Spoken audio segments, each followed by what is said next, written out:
What you're going to do from here is you're going to cut off a piece of thread, I would say roughly from your shirt pocket to the end of your fingertips. Just from there, tape it with a piece of the Scotch tape to either the end of a chair or a wall or whatever. It doesn't really matter. Just as long as it's taped to something. And then what you're going to do at this point, you're going to notice that there's hundreds of little threads inside. All you're going to do is just fray the end a little bit, just like that. Hold it up to the light, and you'll be able to see that there's numerous threads. You're going to pull out one individual thread. All you do at this point is you just take it, the first two fingers, and you just push the thread back. When you get about halfway, take the piece of tape right here at the end, and we're going to wrap this thread, or right around the piece of tape. Wrap it around a couple of times, that way it doesn't come off during the effect. And then we're going to place it right behind our ear, just like so. From there, what we're going to do is we're just going to pull the rest of the thread out.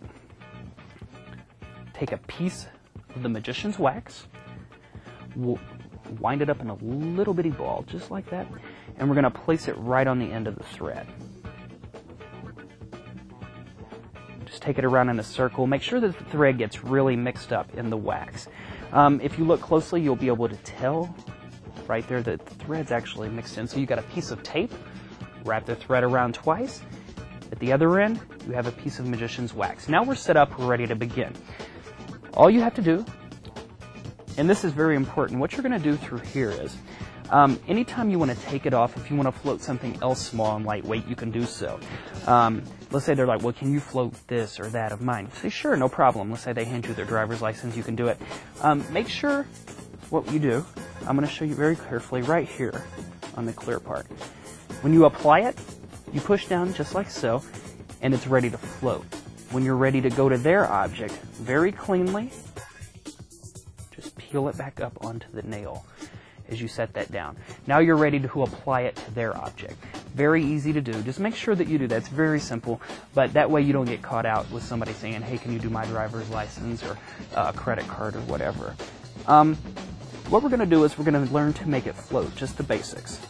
If I could see your hand 1 second. Great. Now let's say, for example, you have a spectator. You want to make it float out of their hand. What you're going to do is you're going to take it and you're going to set it wax side down. Just like so. Now from here, what I can do, and it's very, very convincing, I can take my hands above the object, I can take my hands below the object, or I could take it around the object. It doesn't matter, because you have full control. Now, they will not think it's thread or anything like that, because you're really selling at this point that it's not got any kind of hookup whatsoever. But what I'm doing in this particular situation is I'm going to go up above the thread. I'm going to go below the thread. The thread's right here, so I'm never actually touching it. It's in this big circle part right through here.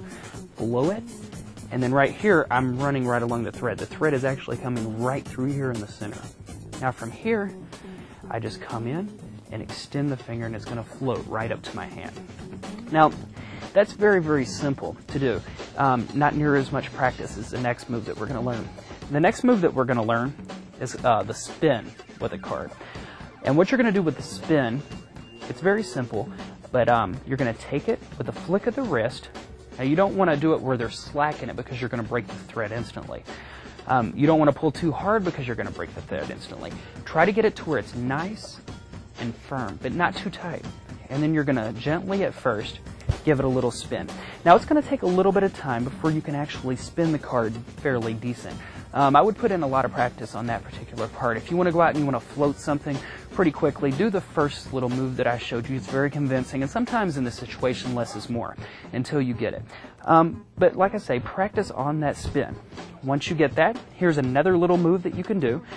Put your fingers together, your middle fingers, lean back, and we're just going to let it wrap around the finger. And that's going to be where we take it through the hoop.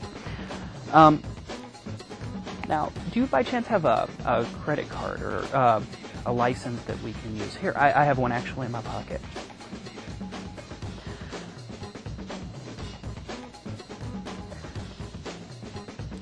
I'm just going to take the credit card. Let's say, for example, someone wants you to float their card. What we're going to do is we're going to apply the wax. The same thing goes. Now, certain things will spin a little bit better than others. What we're going to do is, if you want to take it from one hand to the other, you're going to guide it with your head. So if you turn your head, the card's going to go that way. So basically, it's up, down, with it spinning. So you extend your hand, it goes up, bring it back, it goes down. The thread is always controlled right here in the center between the thumb and the first finger. When you spin, I'm going to show you the taking it through the hoop now. What you're going to do is give it a spin, put your fingers together, just lean back, take it around, take it around. What I did was I just broke the fingers open. That's what it would look like. So I'm taking it around and I'm catching it right there on the finger. When it gets towards the end of its spin, what you're going to want to do is you're actually going to want to take it and catch it, because that's going to kill the illusion or the effect of it. But for example, same thing, take it right around in a hoop, point. What we're going to do is I'm going to teach you a very simple move. It's called around the body. It'll take you a little bit of practice. What you're going to do is you give it a spin, and then what you're going to do is it's going to travel all the way around your body just by turning your head. Now, to get it to go back around, if you remember a while ago, I showed you the move. We're going to take it through a hoop, and this time, instead of catching it, I'm going to let it come all the way back around the body. Around the body will take a little bit of practice. It's more of an advanced move.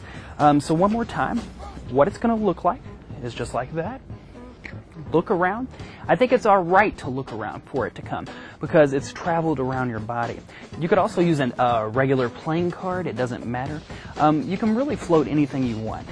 Just practice on that spin. The spin is key. Float it right there in between the fingers. All I did on that particular move, I give it a spin. I come in right between these two fingers, and I come in and put the thumb underneath. Very, very simple. One more time in real motion, what it would look like.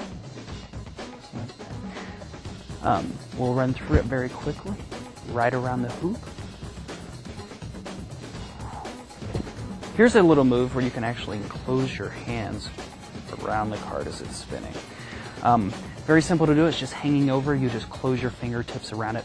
Another way that shows that there's no possible way of any hookup around the card.